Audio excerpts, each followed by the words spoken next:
politique. Bonjour Alexis. Bonjour. Alexis, nous allons revenir sur un procès dont on parle peu globalement dans les médias. Il faut dire que il remonte quand même pour l'affaire à des années, 26 ans.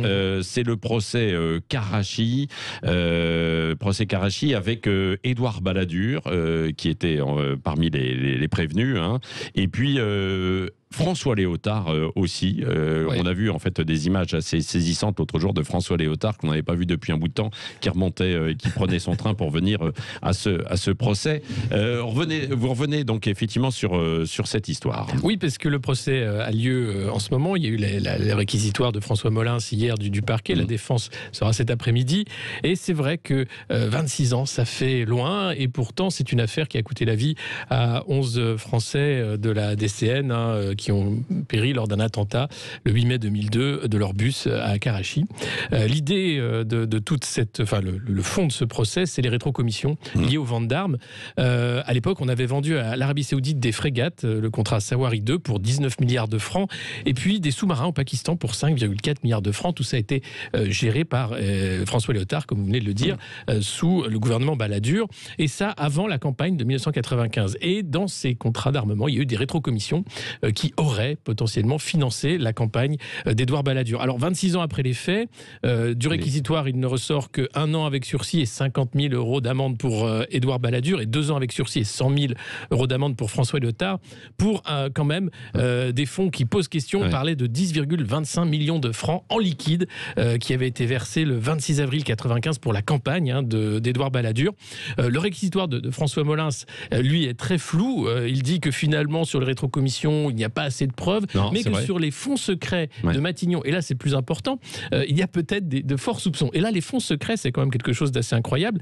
Il faut savoir que à l'époque, le Premier ministre avait droit à 17 millions de francs par mois de fonds secrets, et sur ces 17 millions, il versait 1,5 million au RPR, le parti dont il faisait partie, ainsi que Jacques Chirac, mais certaines sommes auraient été retirées en cash entre le 6 mars et le 16 mai 1995. On parle de 29,74 millions de francs qui ont été retirés en billets de 500, en billets de 200, en billets de 100 francs pour cette campagne. Donc, si jamais était avéré, mais le procès ne fait pas partie de cette affaire, c'est abus de bien social, l'utilisation des fonds secrets, de l'argent public pour le financement de la campagne.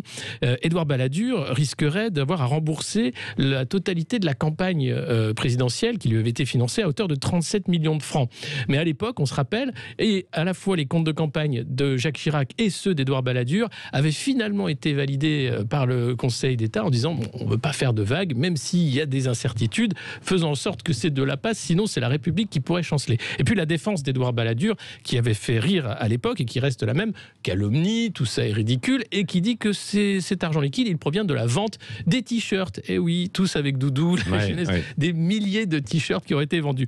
Bon, c'est peu sérieux, on verra la défense des avocats, mais ce qu'il faut savoir dans cette affaire de Karachi, c'est qu'on retrouve à peu près les mêmes protagonistes que dans l'affaire du financement libyen de la campagne de Nicolas Sarkozy de 2007. C'est-à-dire Nicolas Bazir, qui est aujourd'hui maintenant chez LVMH, qui était le bras droit à la tête de LVMH. Ziad Takieddine, cet intermédiaire sulfureux, proche... Ils ont été condamnés. Eux ont été condamnés il y a quelques semaines. C'est ça, ils ont fait appel. Ils ont fait appel, donc ils sont en train de préparer leur défense. Et Thierry Gaubert également, qui était un proche de Nicolas Sarkozy. Et on a dans ce système des rétrocommissions, finalement, les répétitions générales d'avant la campagne de 2007 avec cette idée d'aller chercher de l'argent à l'étranger en liquide. Toutes ces transactions se faisaient en petites mallettes à Genève, avec bien sûr des paradis fiscaux autour, le Panama et autres pour les rétrocommissions de la DCN, l'armement national. Voilà. Donc, je voulais conclure simplement parce que 300 ans après La Fontaine, selon que vous serez puissant ou misérable, les jugements de cour vous rendront blanc ou noir, les animaux malades de la peste. Ça n'a pas changé. Oui, c'est vrai. Bon, sauf que quand même, il y a des jugements qui interviennent. Oui, les longtemps affaires après. Non, mais longtemps après. Et François Molins, quand même, dans ses explications, quand même dit, bon, là, on n'a pas de preuves. Il est gêné, mais il dit, mais il n'y a pas de preuves matérielles, évidemment, pour ça. En revanche, il y a quand même des violations, visiblement. Et les fonds secrets, surtout la vraie question sur les fonds secrets de Matignon, qui là pose question et mériterait davantage de recherche. Mais encore une fois, c'est François Juppé à l'époque qui a coupé court... Alain Juppé. Jacques Chirac.